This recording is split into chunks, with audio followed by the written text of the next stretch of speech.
Baik, bismillahirrahmanirrahim. Assalamualaikum warahmatullahi wabarakatuh. Baik, kita berjumpa lagi pada pertemuan keempat ya kali ini. Pertemuan keempat kali ini kita masih mencoba untuk mempelajari anatomi kelas yang ada pada pemrograman Java, dan kemudian nanti kita coba implementasikan dalam bentuk program. Kemudian dengan implementasi tersebut ya harapannya nanti kita akan lebih memahami bagaimana terkaitan antara kelas, kemudian penggunaan data dan metode yang ada dalam kelas tersebut. Baik, untuk pertemuan kali ini akan saya coba tampilkan slide yang ada. Ya. Coba share terlebih dahulu. Oke.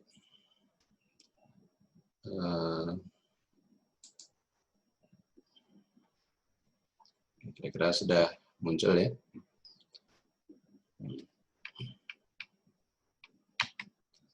Jadi sebelum memulai kita awali dulu dengan menjelaskan ya, saya akan coba menjelaskan satu contoh program yang menggunakan kombinasi dari penggunaan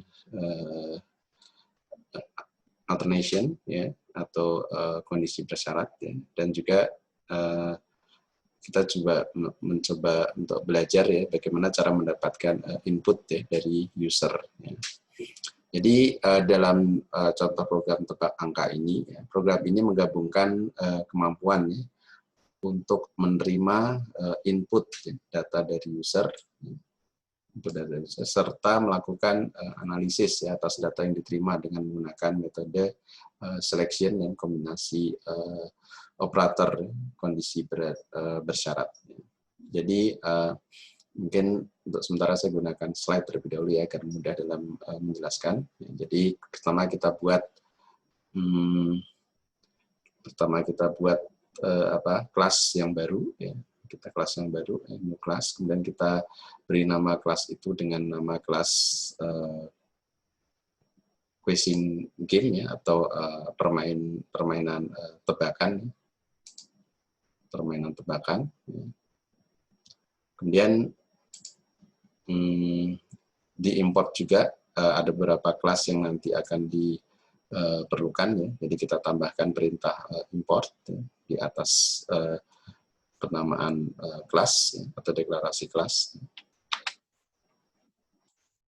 Nah, kemudian kita berikan beberapa kalimat atau perintah ya di dalam program.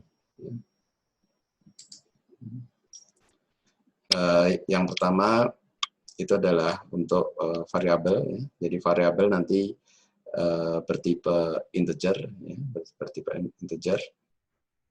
Kita beri nama answer. Ya. Kemudian di sini kita menggunakan kelas yang sudah tersedia, ya, yaitu kelas scanner. Ya. Dan kemudian kita gunakan dengan nama variabel SC. Ya, dari mana kelas scanner ini bisa tersedia? Nanti setelah kita tambahkan perintah import ya yang ada di sini. Kemudian di sini kita juga menggunakan kelas yang sudah tersedia ya, system out print. Kode ini adalah untuk membersihkan layar atau terminal. Jadi sebelum kita jalankan perintah yang ada, maka layar dibersihkan terlebih dahulu ya, sehingga tampilan sebelumnya tidak akan tampil lagi ya, ketika tampilan yang baru itu muncul. Kemudian kita menggunakan membuat kelas untuk menampung bilangan random ya. Kita simpan dengan nama variabel R yang sini. Kemudian kita gunakan method ya, karena kelas dari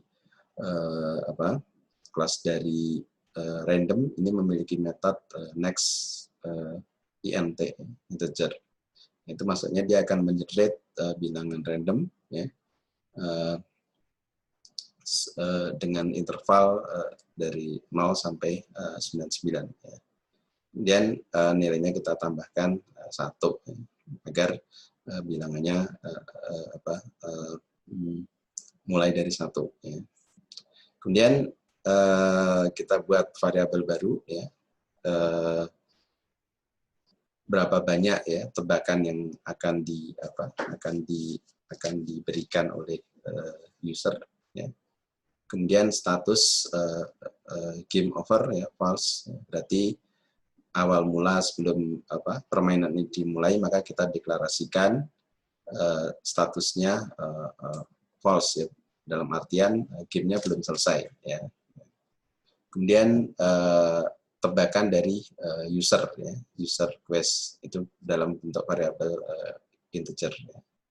Kemudian selama permainan ini berlangsung atau dijalankan, kita berusaha untuk mencoba menghitung berapa banyak ya, tebakan yang telah dilakukan oleh user. Ya. Maka kita inisialisasi ya, jumlah tebakan yang sudah dilakukan itu dengan nilai 0. Jadi inisialisasinya di sini. Baik. Kemudian proses permintaan dari aplikasi ke user itu bisa dimulai ya di dalam blok while yang ada di sini.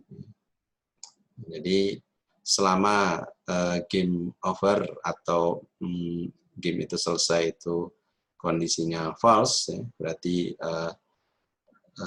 nilai yang ditebak itu belum benar, maka si aplikasi atau si programnya akan terus meminta data inputan dari user. Ya. Misalkan user memberikan nilai, ya. Kemudian nilai itu diperiksa, ya, diperiksa. Ya. Kemudian jumlah tebakan itu diakumulasikan. Ya. Jumlah itu diakumulasikan. Ya. Kemudian dilihat di sini, ya, nilai dari user bagaimana. Ya. Maaf, maksud saya di sini ini batasan, ya, batasan untuk melakukan tebakan. Ya. Jadi jika tebakannya lebih dari 10 kali, maka kesempatan habis, ya, dan aplikasi atau si program akan memberikan jawaban, ya, yang disimpan oleh program. Ya. Atau jika si user memberikan tebakan yang sama atau benar, ya, dengan yang dimiliki oleh program, ya, maka game over statusnya true. Ya. Nah, karena game over statusnya true, maka blok yang ini, yang mana mensyaratkan game over harus false, maka tidak akan dilaksanakan lagi, ya, sehingga otomatis alur program itu akan keluar dari blok while ini.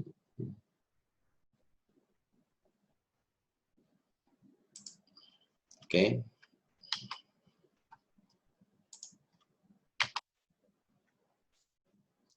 Nah, jika sebelumnya tadi mungkin ada dua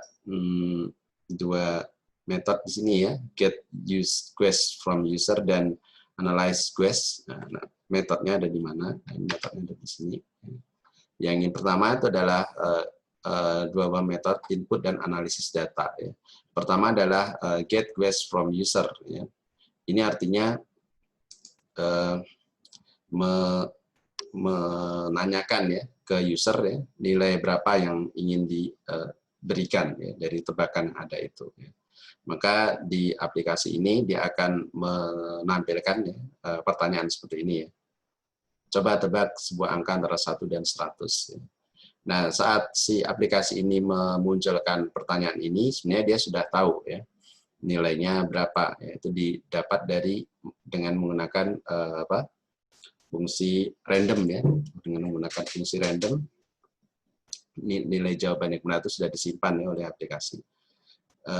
Kemudian dengan menggunakan aplikasi, si user akan bisa mengentrikan ya, antara angka ya antara 1 sampai dengan 100. Nah, bagaimana seandainya si user kemudian mengisikan angka yang lebih ya dari 100 atau mungkin di luar atau kurang dari 1 ya, di sini minus, misalkan minus 5 dan seterusnya, tentu di dalam aplikasi ini kita belum ada fasilitas yang untuk melakukan validasi ya.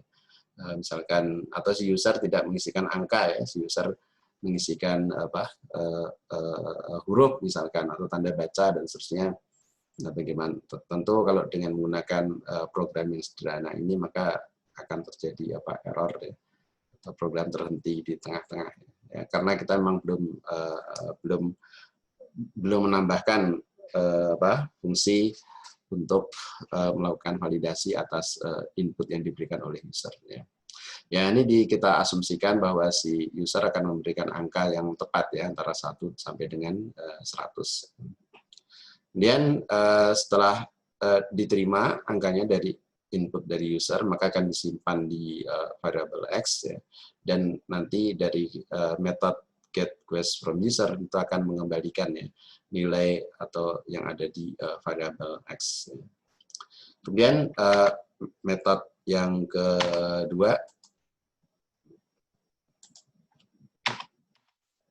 kedua, yang ini ya, analyze quest ya. Setelah user memberikan inputnya, maka dilakukan atau diperiksa ya, nilainya apakah sama dengan nilai yang dianggap benar ya. Nah, di sini.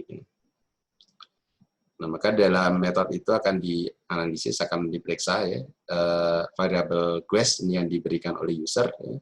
Kemudian akan dibandingkan dengan jawaban. Ya. Jawaban itu yang diperoleh oleh aplikasi atau oleh program dengan menggunakan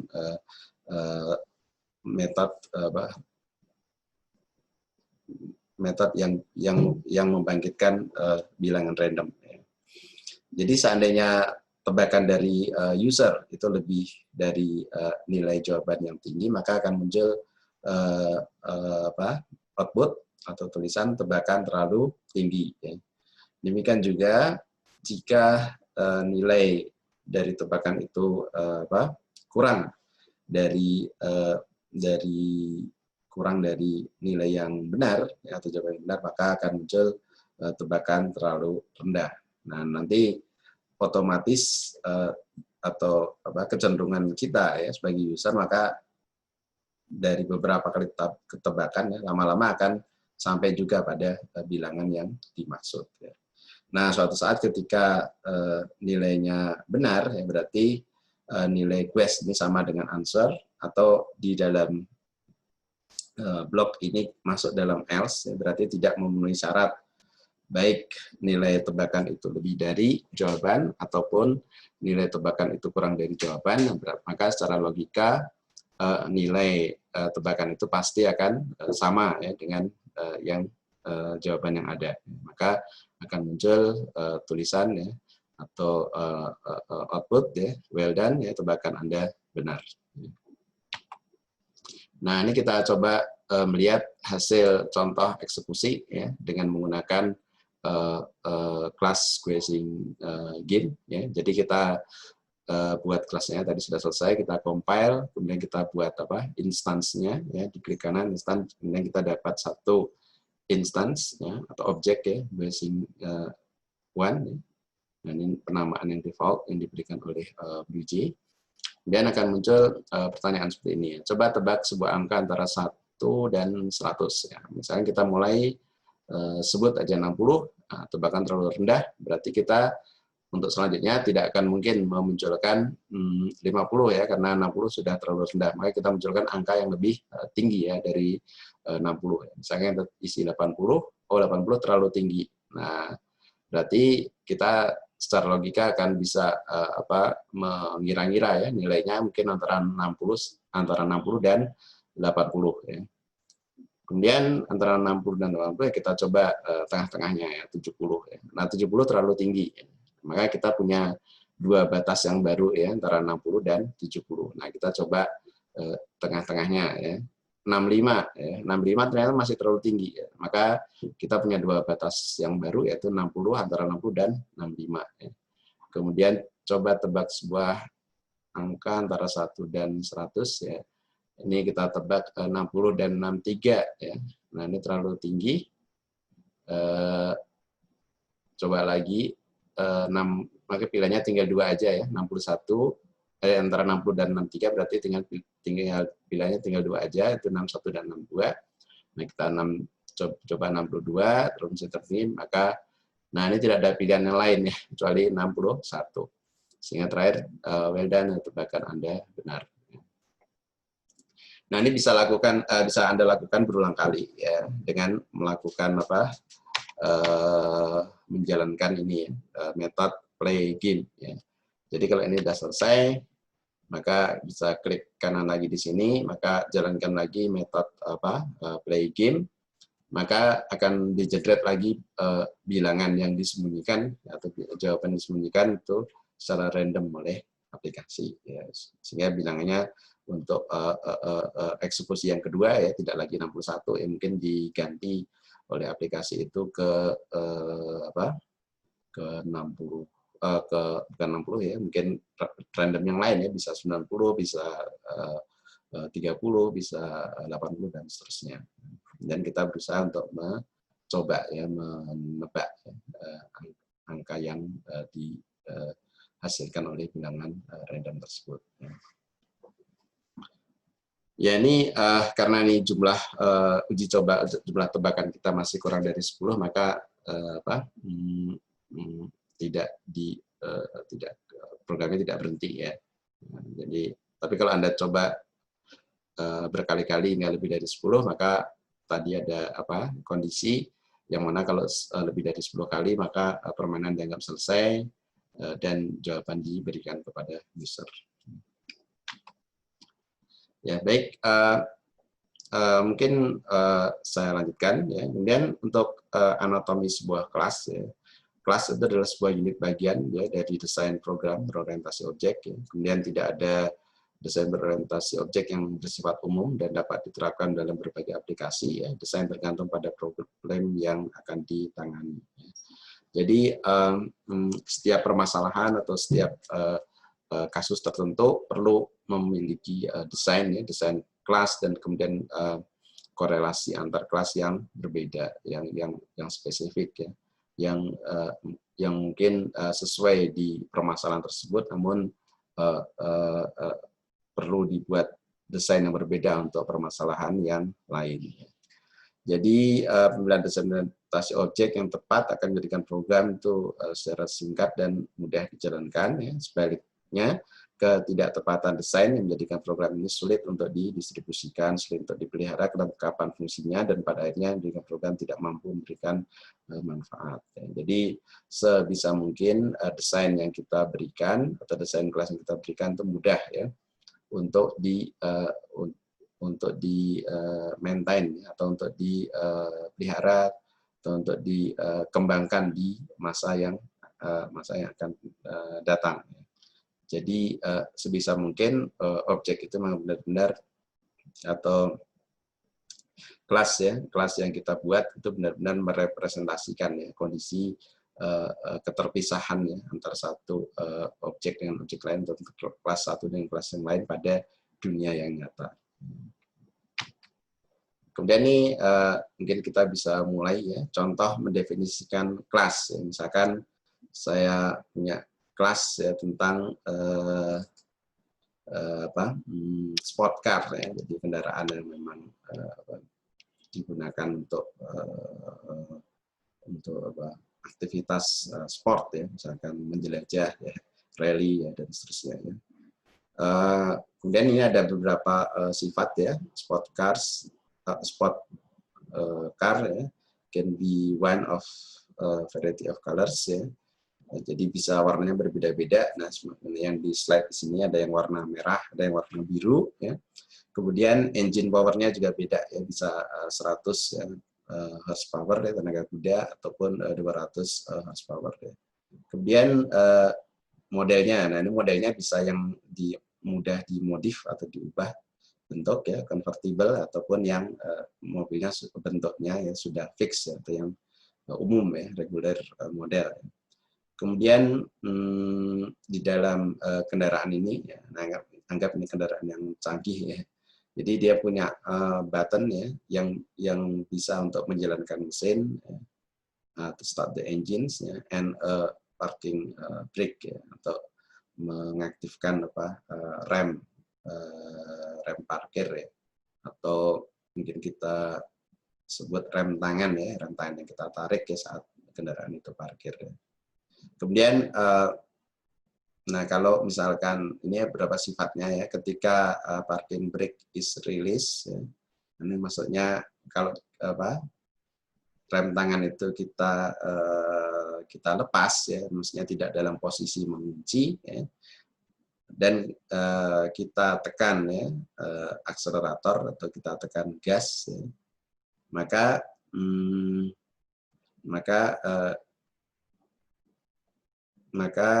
kendaraan itu bisa dijalankan ya.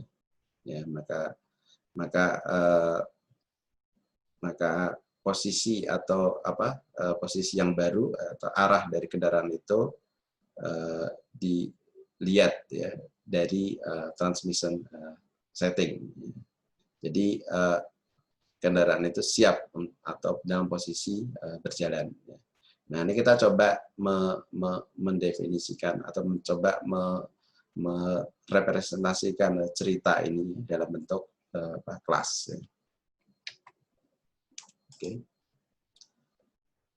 Maka kita berusaha mencoba mendefinisikan ya, satu paragraf tadi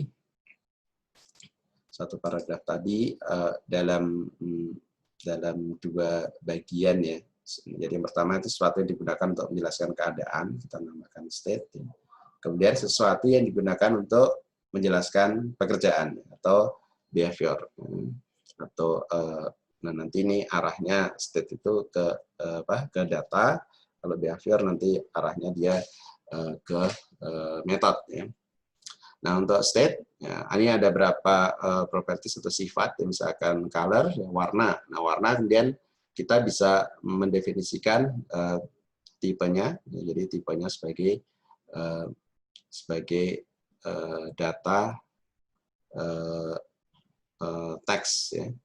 Kemudian engine power ya, number of bhp ya. Nah, ini yang tadi ya, yang yang horsepower ya. Nah, ini bisa kita tentukan apakah yang pasti tentu bilangannya bulat ya, sehingga kita bisa sebut sebagai bilangan yang integer. Kemudian convertible, nah tadi ada yang convertible atau reguler. Nah itu kita bisa definisikan sebagai satu variabel. Nah kemudian kita bisa gunakan boolean ya, true atau false, karena hanya ada dua pilihan yes, no. Ya. Kemudian ketersediaan parking brake, maaf yang ketersediaan ya, mesti ada ya setiap kendaraan. Ini status ya, status parking brake-nya. Apakah sedang posisi mengunci atau posisi sedang dilepas ya, sehingga ada dua keadaan yaitu on ataupun off. Ya. Kemudian behavior, nah ini metode yang bisa kita jalankan. Ya. Jadi press the start button berarti kita tekan button untuk menjalankan kendaraan, kemudian press di accelerator berarti maaf yang pertama press the start button berarti nyalakan mesin ya, nyalakan mesin. Kemudian press di accelerator berarti menjalankan gasnya ya, sehingga dia bisa mulai bergerak. Kemudian release the parking brake berarti kita lepas kunci atau kita buka ya rem tangan atau rem parkir yang ada di kendaraan, sehingga memungkinkan kendaraan itu untuk berjalan. Oke. Nah, maka untuk mengimplementasikan konsep tadi ya ke dalam pemrograman, maka kita mulai membuat kelas yang awal terlebih dahulu, yaitu kelas car ya, atau mobil ya. Nah, kelas car kemudian kita definisikan beberapa variabelnya ya. Misalkan ini string color ya, warna yang tadi ya, harus tipe string. Kemudian engine power. Nah ini kalau tadi mungkin saya sempat sampaikan integer ya. Nah ini kalau mau bisa juga disimpan dalam bentuk apa double ya, jadi dengan ukuran yang lebih besar ya. Kemudian status apakah bisa convertible atau tidak itu dengan tipe boolean ya. Kemudian apakah kendaraan itu bergerak maju atau tidak yaitu dengan menggunakan boolean juga ya. Kemudian apakah kondisi rem parking brake ya itu kondisi on atau off ya. Nah ini kita ambil salah satunya saja ya, parking brake on. Kalau nilainya true berarti memang on, tapi kalau nilainya off berarti kebalikannya, berarti kondisinya off ya.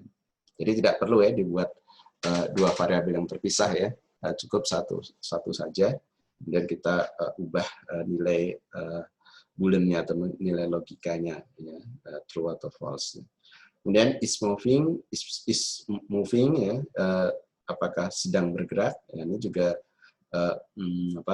kita bisa gunakan boolean ya, true atau false. Kemudian engine started berarti mesin dinyalakan, itu juga bisa kita nyatakan sebagai dua status nanti ya, true atau false. Oke, kemudian ini adalah variabel-variabel yang sifatnya public ya, sehingga bisa diakses oleh metode-metode yang ada di dalam kelas car. Ya. Nah, baik, kemudian kita definisikan ya untuk konstruktor ya, untuk car yang akan digunakan ya. Yang pertama perlu mendefinisikan warna ya, kemudian engine power dan kondisinya ya, status untuk convertible ya, dalam tipe boolean ya. Nah, kemudian di sini kita menggunakan this ya, this color berarti nanti objek yang dibuat dengan menggunakan kelas car ini akan diisi, nilainya akan diisi dengan nilai yang ada di sini ya. This engine power akan diisi dengan nilai yang ada di argumen di sini. Kemudian this is convertible, nah statusnya akan diisi di argumen dari kelas yang kita buat di sini yang untuk yang public ya. Kemudian ini adalah beberapa data yang sudah kita definisikan sebelumnya, sehingga tidak diberikan ya, dengan menggunakan argumen yang ada di sini. Kemudian kita gunakan atau kita buat ya dua buah metode. Ya. Yang pertama yang di sini dalam slide ini dua buah metode yang akan saya coba jelaskan, yaitu press accelerator dan press start button. Yang pertama mungkin bisa saya jelaskan. Jadi ini jika kita tekan ya, atau kita klik atau kita jalankan atau kita invoke ya metode press accelerator, apa yang akan terjadi ya. Maka di dalam metode ini ada beberapa kondisi ya, beberapa kondisi ya. Nah, maka yang pertama ya,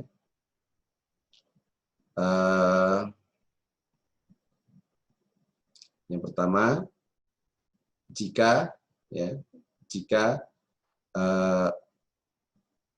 parking brake-nya ya, jadi tidak dalam parking brake-nya tidak dalam kondisi terkunci ya, dan mesin dalam posisi nyala ya, maka kendaraan yang dengan nilai warna tertentu ya, akan bergerak. Ya. Kemudian statusnya ya, yang mula-mula tadi kalau kita lihat is moving-nya false ya, maka karena dia tidak dalam posisi direm ya, dan mesinnya nyala, setelah kalau kita press ya tombol akselerator atau gas, maka kendaraan itu akan berjalan ya, sehingga status is moving-nya menjadi true Nah, bagaimana sebaliknya?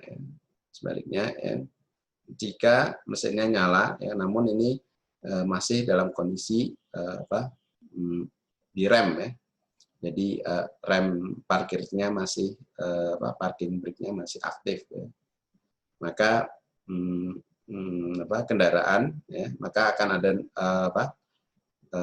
notifikasi, the parking brake for the, nah ini tergantung nanti argumennya, car is on. Jadi ada notifikasi bahwa parking brake-nya masih aktif, jadi kendaraannya tidak langsung jalan. Walaupun kalau kita paksa mungkin masih bisa jalan, namun dalam kondisi ini kita asumsikan kalau parkir rem parking brake-nya masih aktif, maka kendaraan tidak jalan. Sehingga untuk is moving-nya tetap false, jadi tidak dianggap sebagai true.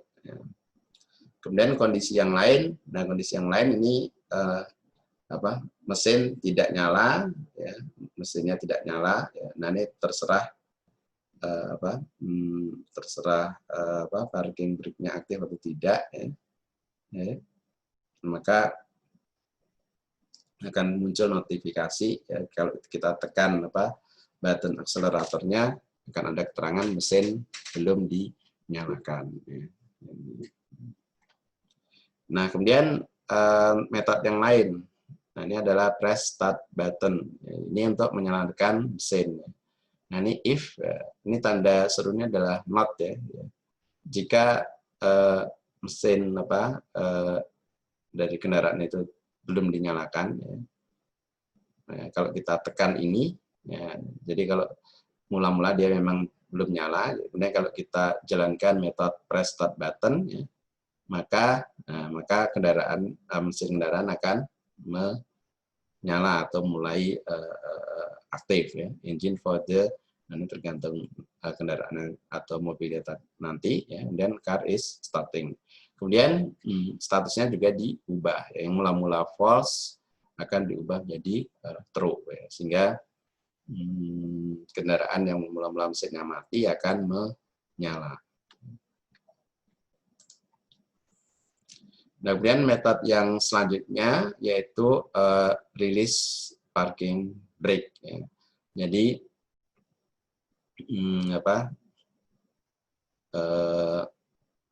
if parking brake sama dengan true, berarti if parking brake on sama dengan true, berarti di dalam kondisi terkunci remnya, dalam remnya dalam kondisi aktif, Kemudian kalau kita jalankan atau kita invoke metode release parking brake, maka kita coba buka rem itu, atau kita lepaskan kunciannya, sehingga akan muncul notifikasi parking brake for the, ini tergantung kendaraannya atau mobilnya, car is release.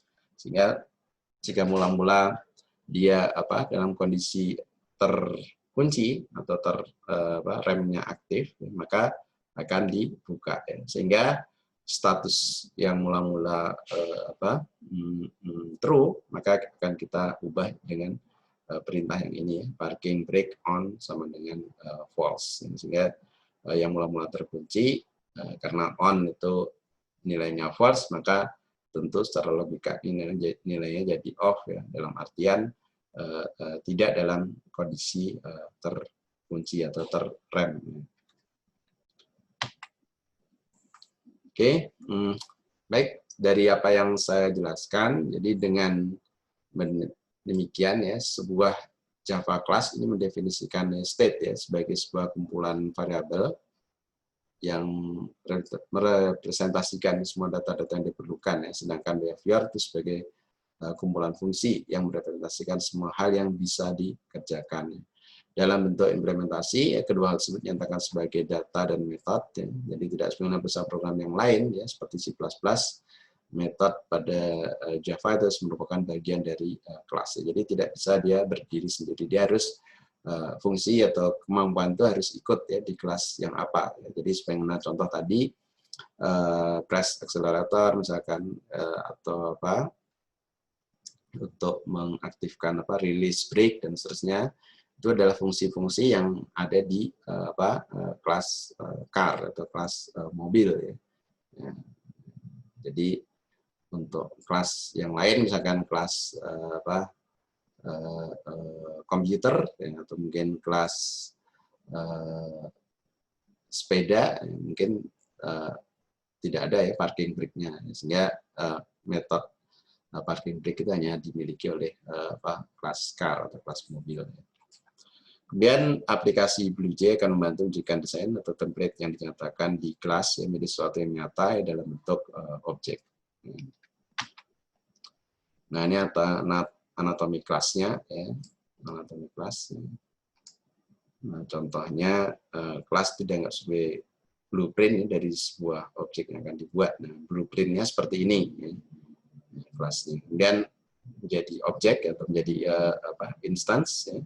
Ini perwujudan dari kelas ya, bisa dibuat menjadi satu atau lebih ya, dalam waktu yang bersamaan. Sehingga dari satu kelas misalkan Nissan GTR ya, GTR itu, nah ini tipe-tipenya ya, tipe-tipenya mulai dari warna, mulai dari bentuk atau bodinya. Nah, ini semuanya masuk ke Nissan GTR ya, Nissan GTR objects ya, berarti dia kelasnya ada di sini, ya. Cuma dia bisa menghasilkan berbagai jenis variasi.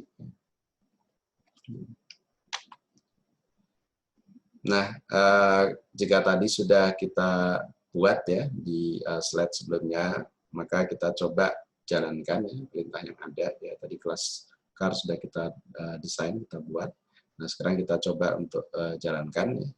Jadi membuat dua buah objek ya. Jadi kelasnya cukup satu ya, kelas car. Namun kita objeknya bisa kita buat banyak ya. Nah, misalkan kita beri nama car 1 dan car 2 ya. Maka dari kelas car ini kita buat instance ya. Kita buat objek ya. Karena tadi ada argumen ya. Ada argumen yang ini, ada 3 argumen ya, ada 3 argumen ini, ya, ada 3 argumen ini. Kemudian maka saat diimplementasikan, nah kita harus mengisi 3 argumen tersebut. Nah, 3 argumen ini. Jadi color, nah kita isi red kan, kemudian engine power, ya, kemudian convertible ya, true. Oke. Nah, ini untuk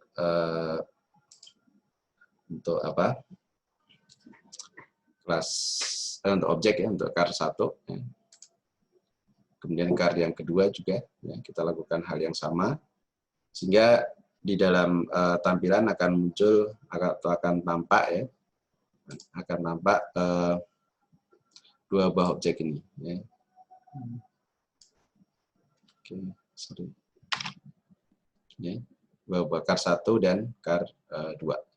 Kemudian untuk yang car yang 2, nah kita usahakan beda ya, misalkan warna blue, kemudian horsepower-nya 100, kemudian convertible-nya kita isi dengan true. Nah, kemudian nah kita coba jalankan metode yang ada ya di car 1 maupun yang car yang kedua. Kita mulai dari yang car 1. Nah, kita tekan press accelerator. Nah, ini kita coba tekan gasnya ya, tapi kita tidak menjalankan mesinnya ya. Ya. Jadi tekan gas tapi mobil merah tidak bisa jalan karena mesin belum dinyalakan. Nah, ini adalah salah satu kelebihan dari OOP ya, Object Oriented Programming. Jadi metode-metode yang ada di sini bisa dijalankan yang mana saja terlebih dahulu ya, silahkan. Cuma nanti dampaknya tentu perlu juga harus berurutan ya. Cuma dia tidak fix harus berurutan dijalankan, namun bisa terserah oleh user ya.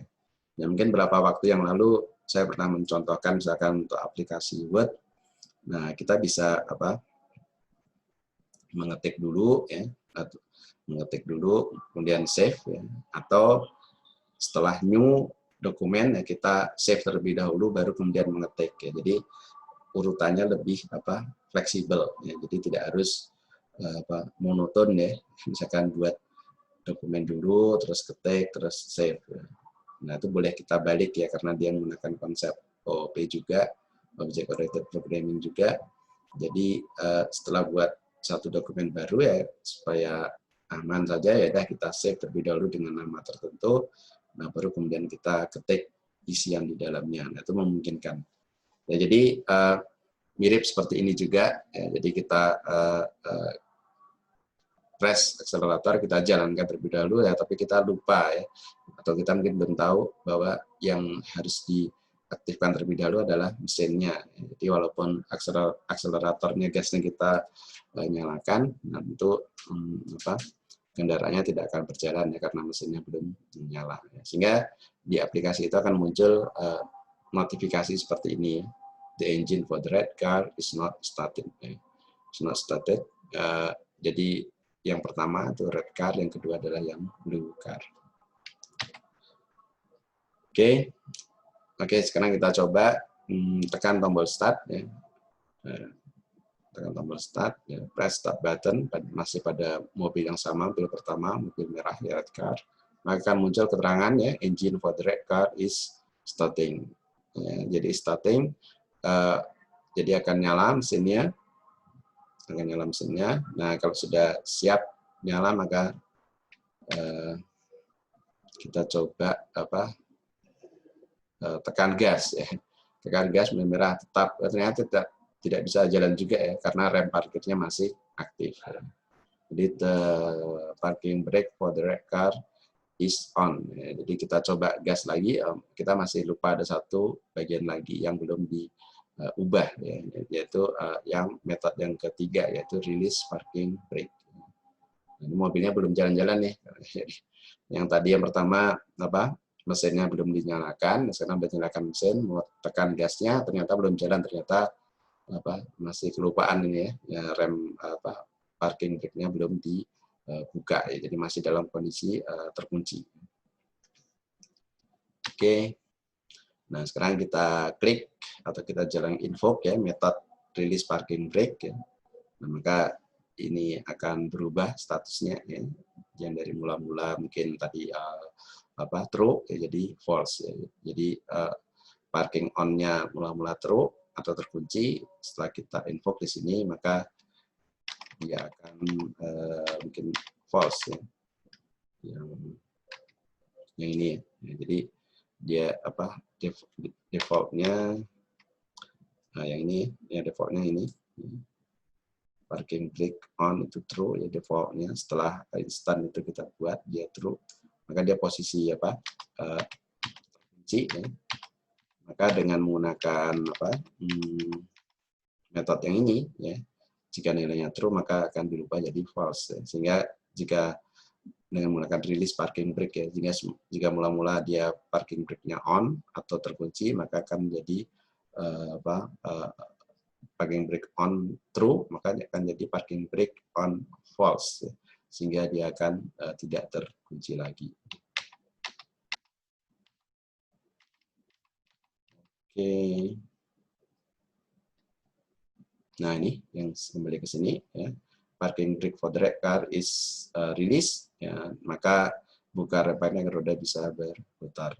Nah, setelah ini sudah dijalankan, maka baru kita tekan gas ya. Jadi press accelerator, kita tekan gas, maka akan ada keterangan yang the red car is moving ya. Maka kendaraan ini akan bergerak ya, karena dua metode sudah kita selesaikan ya. Yang pertama tadi adalah menyalakan mesin, menyalakan engine-nya.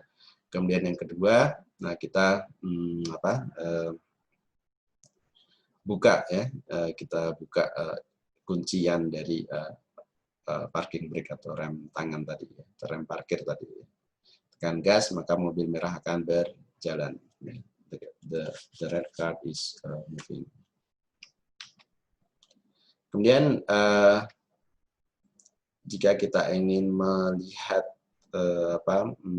isian datanya, dalam BlueJ juga ada fasilitas namanya inspect, ya. Inspect, ya, kita pilih aja objek yang ingin kita amati, ya. Nilainya ini kan dinamis ya dari objek, ya. Ini tergantung dari user, sebagaimana yang tadi. Kalau nilai defaultnya untuk parking brake itu adalah true, ya, maka tadi setelah kita invoke yang metode yang ini release parking brake, maka dia akan berubah nilainya jadi false, ya. Sehingga dalam artian jika semula dia dalam kondisi rem parkirnya terkunci, mobilnya tidak bisa jalan, maka dengan menjalankan metode ini maka parking brake on-nya akan jadi false, ya, sehingga mobil bisa dijalankan. Nah, dengan menggunakan menu inspect, ya, ini diklik kanan inspect, maka kita akan bisa melihat properties yang ada atau nilai-nilai variabel yang ada dari objek yang kita gunakan. Tentu properties ini akan sama ya, antara car1 dan car2 strukturnya, ya. Namun isi datanya tentu akan beda-beda, ya. Sebenarnya contoh yang tadi yang car1 itu adalah red, ya. Nah, yang car2 itu adalah blue, ya. Dan kemudian engine power kalau tidak salah yang kedua itu 100 ya, tadi. Nah, itu akan berbeda antara satu dan yang kedua.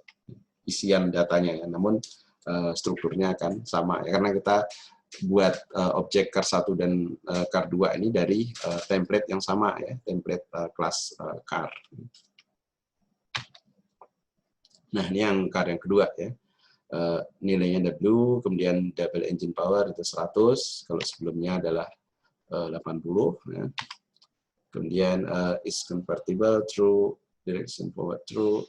Nah, kalau ini sebabnya ada beberapa yang dinamis, ya.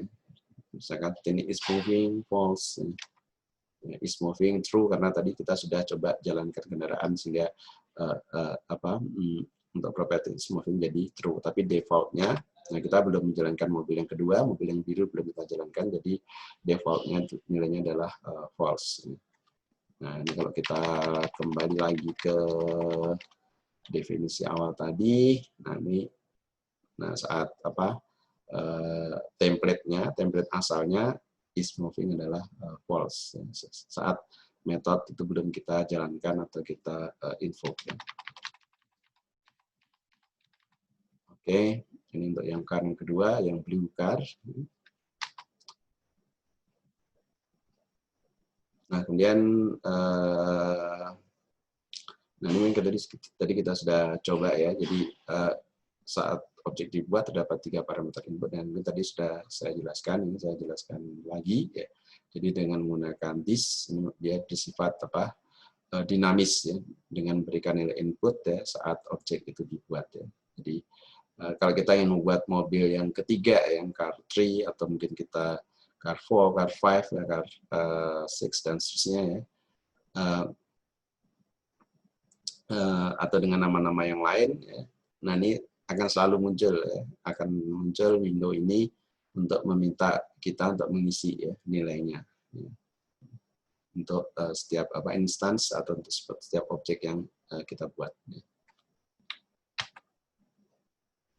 Nah, ini ada latihan, ya, tapi silakan aja dicoba-coba di rumah, ya. Silakan nanti dicoba, ya.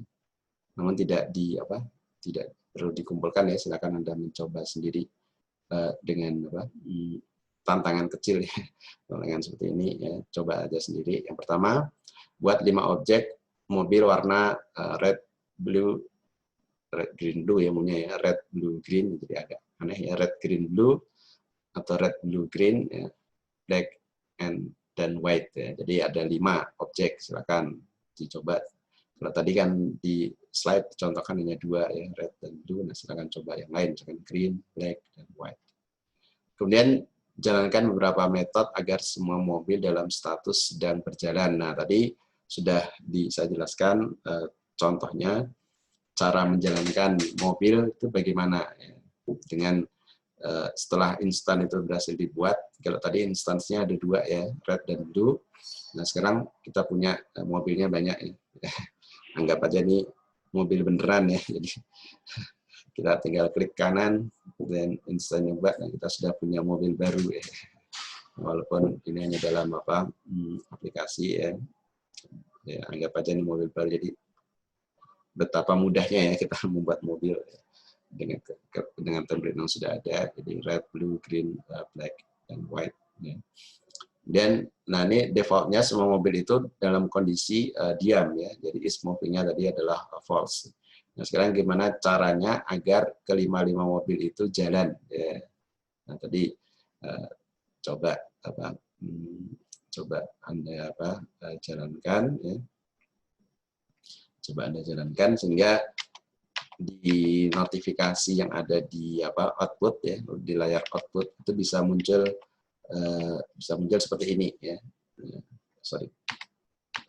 Nah, misalnya ini yang final ya, yang final ya.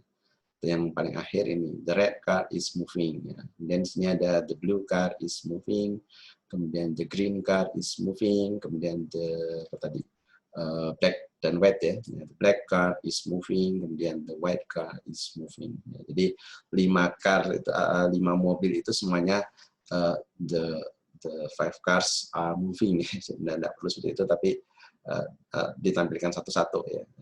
Anda bisa memunculkan ya teks ini ya untuk kelima mobil ya, dimunculkan satu-satu. Jadi the red car is moving, kemudian the blue car is moving, kemudian the green car is moving, kemudian the black car is moving, the white car is moving.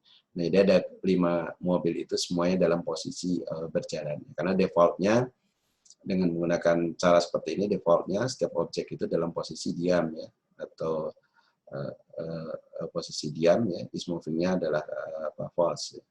Maka dengan menjalankan beberapa metode untuk setiap objek, nah kita bisa mengubah statusnya sehingga car itu dalam posisi berjalan, is moving. Oke, itu yang kedua. Kemudian yang ketiga, buat satu metode baru yang bisa menghentikan kendaraan dari kondisi berjalan. Nah, ini caranya gimana nih? Kalau kita melihat metode yang ada di sini, itu kan hanya ini ya, press accelerator, press start button, press release parking brake. Nah, ini perlu satu metode lagi ya, misalkan void stop the car ya, atau press stop button. Jadi kebalikan dari sini ya, atau press stop moving car ya, atau press stop misalkan. Jadi car yang sedang berjalan itu harus dihentikan ya, dihentikan. Ya mesinnya tidak usah dirubah, mesin tetap nyala.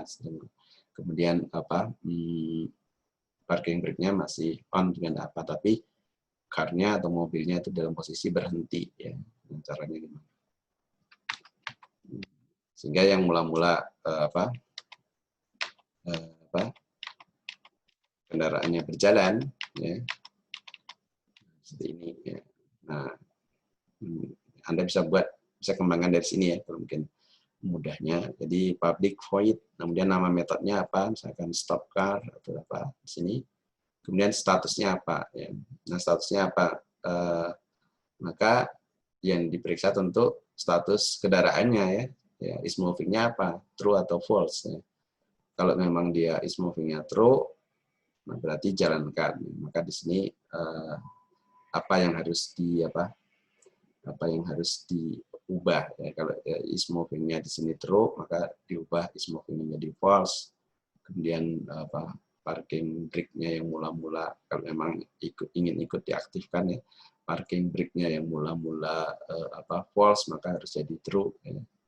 Atau engine-nya juga ya, kalau misalkan remnya atau berhentinya berhenti mendadak ya, jadi sekali berhenti ya semuanya berhenti semua ya, jadi mesinnya mati, kemudian rem tangannya atau parking brake-nya nyala ya. Bisa aja seperti itu. Ini silahkan Yang jelas statusnya agar is moving-nya atau status pergerakan tadi yang